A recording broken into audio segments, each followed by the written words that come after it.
আসসালামু আলাইকুম everyone, welcome to অরণ্য রান্নাঘর। আজকে আমি আপনাদের সাথে শেয়ার করছি কিভাবে অনেক বেশি মুচমুচে ও ফুলকো ফুলকো বেগুনি তৈরি করা যায়। আশা করছি আজকের এই রেসিপিটা আপনাদের কাছে খুবই ভালো লাগবে এবং সহজও লাগবে। ভালো লাগলে অবশ্যই আমার ইউটিউব চ্যানেল ও ফেসবুক পেজটি ফলো করতে ভুলবেন না। কথা না বাড়িয়ে রেসিপিতে চলে যাচ্ছি।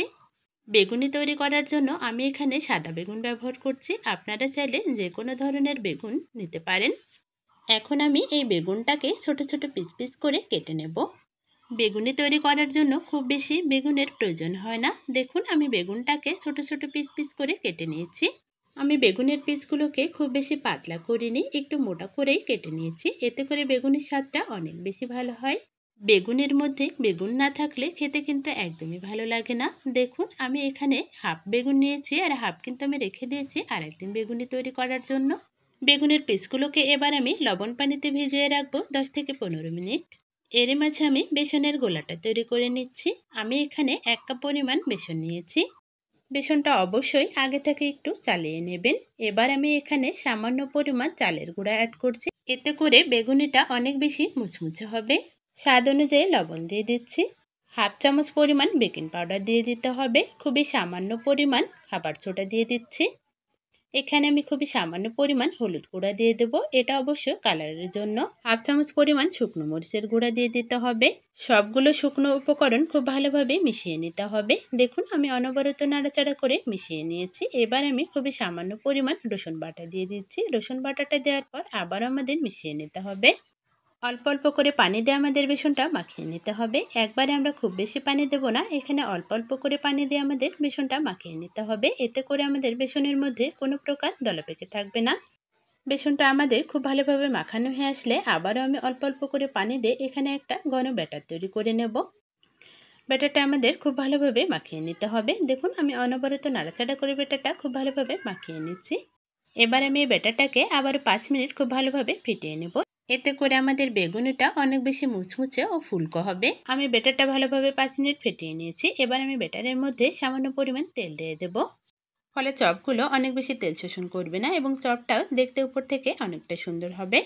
তেলটা ভালোভাবে মেশানো হয়ে আসলে ব্যাটারটাকে আমাদের কিছুক্ষণ রেস্টে রাখতে হবে। দেখুন, 10 থেকে 15 মিনিট পর আমি বেগুনগুলো থেকে পানিগুলো ঝরিয়ে নিয়েছি। এবার আমি এখান থেকে একটা বেগুন নিয়ে ব্যাটারের মধ্যে খুব ভালোভাবে কোটিং করে নেব। এই কাজটা অবশ্যই আমাদের হাতে করতে হবে। হাতের সাহায্যে উল্টে পাল্টে বেগুনটাকে খুব ভালোভাবে কোটিং করে নিতে হবে। বেগুনের গা থেকে এক্সট্রা ব্যাটারটা আমাদের ছেড়ে নিতে হবে। এবার আমাদের একটা কড়াইতে পর্যাপ্ত পরিমাণ তেল গরম করে গরম তেলে আমাদের বেগুনিগুলো ছাড়তে হবে। বেগুনিটা ছাড়ার সাথে সাথে আমাদের খুন্তির সাহায্যে বেগুনের উপর থেকে তেল ছড়িয়ে দিতে হবে। এতে করে আমাদের বেগুনের উপর থেকে অনেক বেশি ফুলকো হবে। উল্টে পাল্টে লাল লাল করে বেগুনিটা আমাদের ভেজে নিতে হবে। তেল ছড়িয়ে একটা চাকনির সাহায্যে বেগুনিটা আমি উঠিয়ে নিচ্ছি।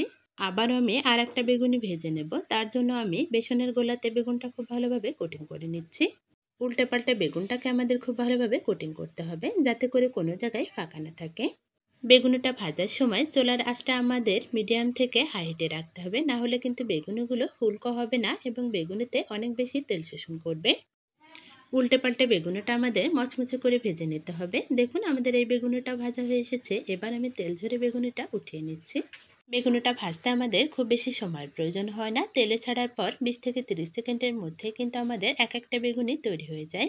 দেখুন, আমি কথা বলতে বলতে বেশ অনেকগুলো বেগুনি তৈরি করে নিয়েছি। ঠিক একইভাবে আমি প্রত্যেকটা বেগুনি তৈরি করে নেব।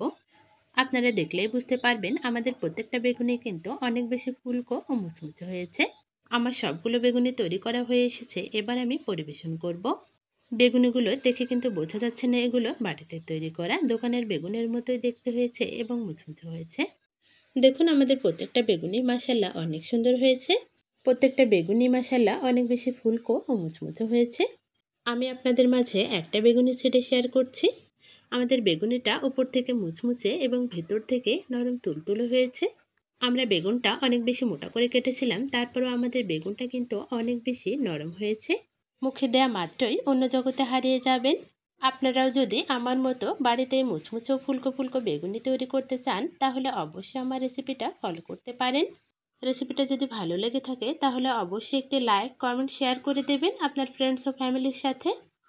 আমার আজকের রেসিপিটা যদি আপনারা ইউটিউব থেকে দেখে থাকেন, তাহলে অবশ্যই আমার ইউটিউব চ্যানেলটি সাবস্ক্রাইব করে রাখবেন।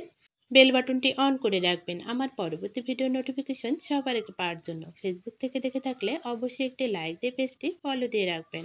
আজকের মতো এখানেই বিদায় নিচ্ছি। সবাই ভালো থাকবেন, সুস্থ থাকবেন, সর্বদা ৫ ওয়াক্ত নামাজ আদায় করবেন। আল্লাহ হাফেজ।